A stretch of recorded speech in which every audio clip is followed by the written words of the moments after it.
It's not a walkthrough, playthrough, review, anything like that. It's just me playing the game badly so you can see what it looks like.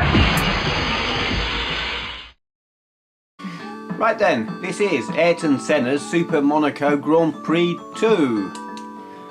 From what I know about it, there's not an awful lot of difference between this and the other previous Super Monaco Grand Prix on the Sega Mega Drive, but we'll see. I'm just going by what I read many years ago.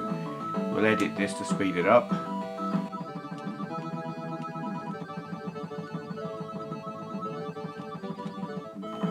In the coming years, we'll compete in 16 grueling races. Grueling, really. Sitting in my chair, in my study. It's not really grueling. I don't know what he's doing there, it looks kind of weird. Okay, we'll race. We don't need to warm up, we've got the central heating on. Automatic, because I'm lazy. B to accelerate, that's alright then. So this is like, I don't know what they call it, preliminary race. It's qualifying. And it's going to be not very exciting, I suspect. Oops. Track? Respect track limits, is it? Okay. Ayrton Senna, I mean, obviously this was made before he died. Obviously, because it's endorsed by him and that just would have been wrong otherwise.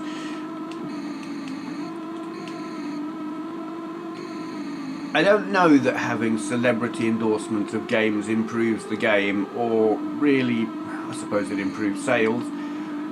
Whether this would be a better game, or is a better game for his endorsement, I really don't know. I mean, I haven't played enough of it to have an opinion. I liked the original Super Monaco on the Mega Drive. I loved Super Monaco Grand Prix in the arcades. I used to play that a lot. It was, at the time, the most amazing racing game I had ever played. And though I think maybe on a technical level Radmobile surpassed it, in terms of actually being a fun game, I don't think anything from that era came close. Yeah, look at that, I'm right at the back. So here we are racing against, well, everyone else is driving what appears to be a Camel Lotus. You bastard, a Camel Lotus. I mean, they're all in a sort of orangey yellow car. So they're either Camel Lotus or 40 from that era. Oops. Oh, that was a close one. Yeah. Brakes, never heard of them. I have got some, I'm not actually bothering to use them. I believe this is Phoenix. I remember watching it was a TV program, it was like video footage of an American Grand Prix. And was it in Las Vegas? I'm not sure. Bernie Ecclestone looked young. And he looked in his 30s or something, maybe 40s, but you know, he didn't look like a shriveled up old prune. And I was most amused by this. And they were complaining because the circuit they were on, it appeared to be little more than a casino car park. And there was like, it wasn't Jody Scheckter, was it? It was, oh, I can't remember. He was the champion that year. Whatever, can't remember. American with a German sounding name perhaps. Anyway, yeah, I just remember them all complaining about it. And was it Las Vegas or was it Phoenix? I don't actually remember the Phoenix circuit. I remember playing it on Jeff Crammond Formula 1 Grand Prix, and I'm guessing this is it because it's all 90 degree corners. And I'm actually not bothering to brake, which is insane. But I'm kind of doing that old Damon Hill thing. Master of understeer. Whoops.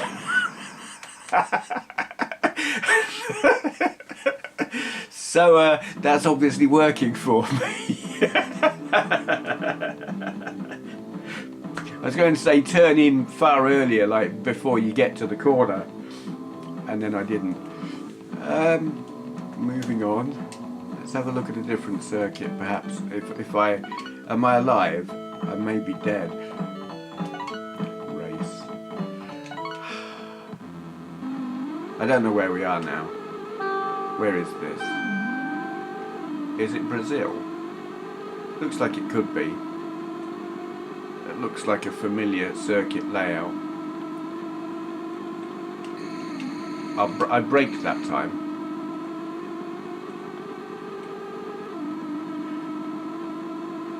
Yeah, Ayrton Senna though. I am not a person to get upset when famous people die. Not at all. But I was watching that race, and when I heard that he had died, I cried. And I was very, very sad for quite a long time, because for as long as I could remember watching Formula One, and I've watched Formula One since I was a young child, he'd always been there, or it seemed that way. He was it. He was a legend to me. And Formula One wasn't... Formula One without Ayrton Senna was like Formula One without Ferrari. Didn't matter who he drove for, he was Formula One to my mind. And when he died, I was gutted. And Formula One has been a lesser sport ever since. I mean, yeah, they needed to sort out the safety aspect of it, absolutely, but it's been poor ever since.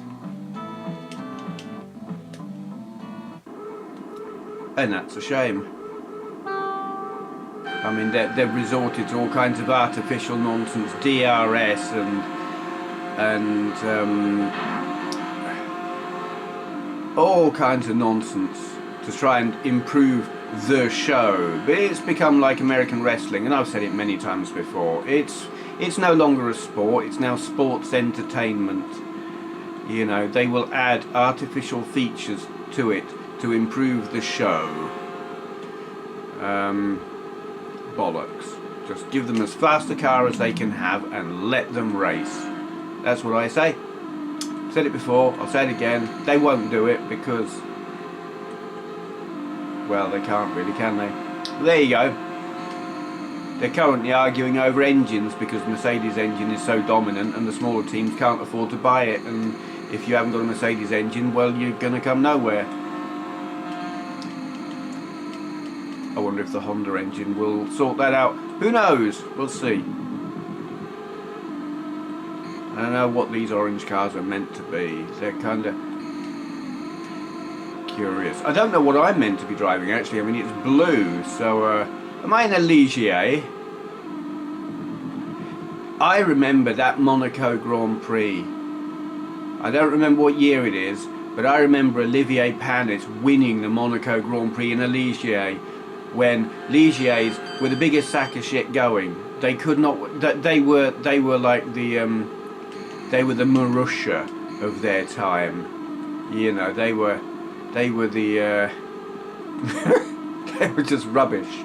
And he won because it was wet, and reliability was still a factor in racing back then. And everyone else in that race either crashed or blew up. And that 3 cars were classified as finishing, though only 2 cars actually crossed the line. That was a great race. It was so funny. I'll always remember that. But I think I'm in a Ligier. I mean, the colours of this thing, from what I can see of it, if it ain't that, then it's a Benetton. But it seems to be lacking the green and other little bits of whatever. But, you know, yellow flashes on me gloves as well. I reckon this is a Ligier. Well, they probably haven't got licensing on here, so it's Sega Special. 14th, 13th.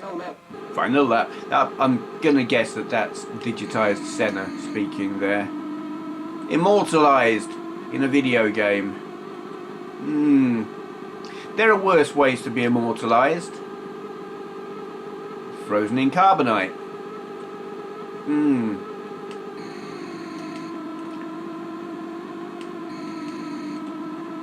So I've got an image of Peter Griffin mooning whilst frozen in carbonite now. It's funny the things that come into my mind when I'm playing video games. I'm still not really braking. Doing that whole turn in early, keep your foot down and hope for the best. Just how I drive in the real world. Mind you, I mean, I drove part of the way,